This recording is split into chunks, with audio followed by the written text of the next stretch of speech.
नमस्कार दोस्तों, रहस्यमय चैनल में आप सबका स्वागत है। दोस्तों, ये एक सच्ची घटना है जो ब्रिटिश शासनकाल की डिप्टी कलेक्टर मैक्लिक ने अपनी आत्मकथा इस किताब में लिखा है। और उस किताब की भूमिका में ये भी लिखा हुआ है कि ये मुकदमा मेरे सामने ना चला होता तो इस पे मैं कभी विश्वास नहीं करता। ये घटना है सन 1937 की। तब भारत में ब्रिटिश शासन था और तब केंद्रीय शासन की भारप्राप्त अधिकारी श्री रामास्वामी की स्थानांतरित होकर शिमला हो गया था। शिमला में श्री रामास्वामी को रहने के लिए जो बंगलो अलॉट किया गया था, उस बंगलो में पहले ही रात में एक महिला की परछाई दिखा और बहुत सारी घंटों की आवाज सुनाई दी। उस आवाज को सुनते ही श्री रामास्वामी ने भयभीत होकर दूसरे ही दिन वो बंगलो छोड़ के चला गया और उस बंगलो को फिर एक मुस्लिम अधिकारी को अलॉट कर दिया गया। जब वो अधिकारी वहाँ रहने गया तो दूसरे ही दिन ठीक आधी रात के समय फिर से वो सफेद साड़ी पहनी हुई महिला दिखती है और घंटों के आवाज से पूरी बंगलो गूंज उठता है। वो मुस्लिम अधिकारी उसी समय भाग जाता है। ये घटना की खबर जब भारत की पुलिस और उच्च अधिकारी को मिला, एक पुलिस इंस्पेक्टर ने कुछ सिपाही लेकर रात में वहां रुकने की ठानी। लेकिन फिर से रात की 1 बजे के करीब वही सफेद साड़ी पहनी हुई महिला आ जाती है। फिर उन लोगों के सामने जोर जोर से हंसने लगता है। ये देख के वो इंस्पेक्टर बड़ी भयभीत हो जाता है और उस महिला के ऊपर अपनी बंदूक से गोली चलाता है, लेकिन गोली की भी कोई असर नहीं होता उस महिला के ऊपर। ये देखकर सभी वहां से भाग जाते हैं। इस घटना से शिमला ही नहीं, पूरी दिल्ली कांप उठा था और इस रहस्यमय घटना की जांच करने के लिए उच्च स्तरीय बैठक बुलाया गया। इस घटना के मजाक उड़ाते हुए ब्रिटिश सरकार ने एक अनुभवी और साहसी इंस्पेक्टर श्री आगा को वहां भेज दिया गया। श्री आगा ने कुछ सिपाही को लेकर उस बंगलो में जाकर रात गुजारने की ठानी और वो जाते ही सब सिपाही को बाहर में गश्ती में लगा दिया और खुद जाके डाइनिंग टेबल में बैठ गया। ठीक रात के 1 बजे वो डाइनिंग टेबल में बैठा हुआ था। एक बिल्ली उसके पास से एक बार इधर उधर जा रही थी और तभी उसकी नजर उस बिल्ली पे पड़ी। बिल्ली इधर उधर आते आते उसके मुंह के सामने आके अचानक गायब हो गया। इसे देख के सर आगा बहुत भयभीत हो गए, लेकिन वो खुद को संभाले और वहीं बैठे रहे।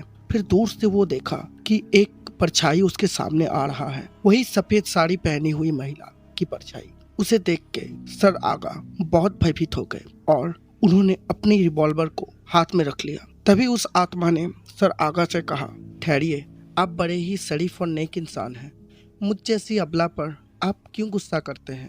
ये सुनकर सर आगा सहम गए और बड़े ही नम्रता से बोले कि आप कौन हैं और अपना परिचय दीजिए। तो उस महिला ने कहा कि मैं एक प्रीस्ट महिला हूँ। आप अगर वादा करें कि मेरी मदद करोगे तो मैं आपको एक बड़े ही राज की बात बताऊंगी। इंस्पेक्टर ने कहा कि मैं वादा करता हूँ, मुझसे जितना बन पाएगा मैं आपके लिए करूँगा। ये सुन के उस महिला ने अपनी दुख भरी कहानी बताना शुरू की। मैं एक पहाड़ी लड़की हूँ और मेरा नाम आबरी है। मेरी माँ एक वेश्या की धंधा चलाती थी। मेरी सुंदरता के ऊपर आकर्षित होकर शिमला की तत्कालीन पादरी मे आरजे मेरी ओर आकर्षित होने लगे और हमारी दोनों की दोस्ती भी हो गई। लेकिन ये दोस्ती कब प्यार में बदल गया ये हमें भी नहीं पता चला। मेरी माँ के विरोध रहने के बाद भी मैंने और आईजे ने कोर्ट मैरिज करके शादी कर ली।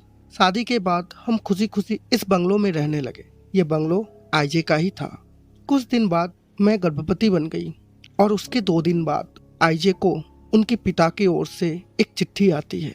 उस चिट्ठी में लिखा हुआ रहता है कि आईजे, तुम जल्दी घर वापस आ जाओ, नहीं तो तुम्हारे पिता की लाखों की संपत्ति तुम्हारे हाथ से निकल जाएगी। ये चिट्ठी पढ़ के आईजे ने मुझसे जाने की इजाजत मांगी। खुशी खुशी उन्हें भेज दिया। 2 महीने बाद आईजे वापस आया और आने के बाद धोखे से मेरे गले में रुमाल डाल के मेरी हत्या कर दी।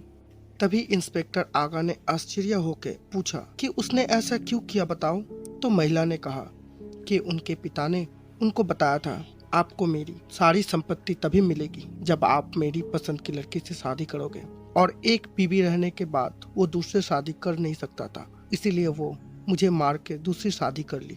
आप मेरी बात सुनो, मेरी पीछे वाली कमरे में मेरे लाश गड़ा हुआ है और उसमें आपको वो रुमाल और आईजे का कुछ सामान मिलेगा। आप उसको निकालो और आईजे के ऊपर मुकदमा चलाना शुरू कर दो। मैं आईजे को फांसी के तख्त पर लटकना देखना चाहता हूँ। ये बोल के वो साया गायब हो गया। इंस्पेक्टर ने अपने साथ हुई पूरी घटना को एक कागज में लिख लिया था और दूसरे ही दिन अपने वरिष्ठ अधिकारी को पूरी बात सुनाया। तभी इस बात की सच्चाई पता लगाने के लिए उस घर में एक मजिस्ट्रेट के साथ इंस्पेक्टर आगा को खुदाई के लिए भेज दिया गया। उनकी खुदाई करने के बाद वहां से आबरी की लाश बरामद होती है और लाश के साथ रुमाल और आईजे का कुछ सामान भी मिलता है। इतना प्रमाण मिलने के बाद आईजे के ऊपर हत्या की मुकदमा दायर कर दिया जाता है। उस मुकदमा में आईजे के वकील ने जज के सामने कहा कि जज साहब, ये पूरी मनगढ़ंत कहानी है। ये जो नोट इंस्पेक्टर आगा लाए हैं ये पूरी तरह से बेबुनियाद है। अगर ये नोट आबरी के ही है तो इसमें आबरी की हस्ताक्षर क्यों नहीं है? तो इस बात के लिए इंस्पेक्टर आगा ने जज साहब से समय मांगा और दूसरे ही दिन वो बंगलों में पहुंच के आबरी के लिए वहां प्रतीक्षा करने लगा। लेकिन आबरी की छाया वहां पहले से ही थी। आबरी की छाया को सारे बात सुनाने के बाद इंस्पेक्टर को आबरी ने कहा कि सर, आप कागज और कलम टेबल के ऊपर रख दो, मैं बयान दे देती हूँ। फिर इंस्पेक्टर ने देखा कि कागज के ऊपर कलम अपने आप ही चल रहा था और उसमें लिखा हुआ उठ रहा था कि मैं जो कुछ भी इंस्पेक्टर आगा को बताई हूँ वो सब मेरे ही बयान हैं और यहाँ हस्ताक्षर भी मेरी ही है, आबरी।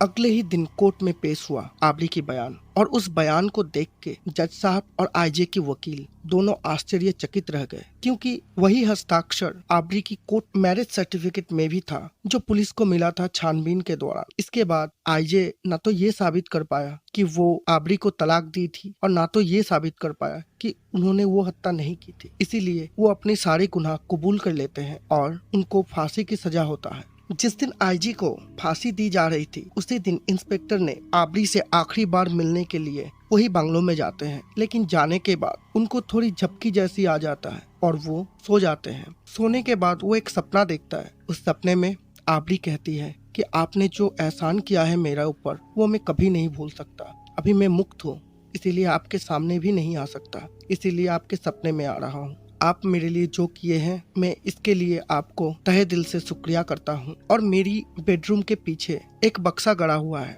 उस बक्सा को आप खोद के निकालिए और उसमें जो कुछ भी है वो मेरे पूरी जिंदगी की जमाई हुई पूंजी है, उसको आप लेकर मेरा ऊपर एहसान करें, धन्यवाद बोल के वो चला जाता है। जब इंस्पेक्टर आगा का नींद खुलता है तो आगा बेडरूम के पीछे जाके खुदाई करवाता है। खुदाई में एक बक्सा मिलता है, उस बक्से के अंदर 40,000 रुपया नगद पड़ा हुआ था। तो इंस्पेक्टर ने उसे सरकारी खजाने में रखने का सोचा था, लेकिन सरकार ने उस खजाने को इंस्पेक्टर को ही देने का सोचा, क्योंकि उनकी ईमानदारी और सफल प्रयास के लिए एक आत्मा को मुक्ति मिल गई। दोस्तों, आप लोगों को कैसा लगा ये आप नीचे कमेंट करके जरूर बताएं और जुड़े रहे हमारे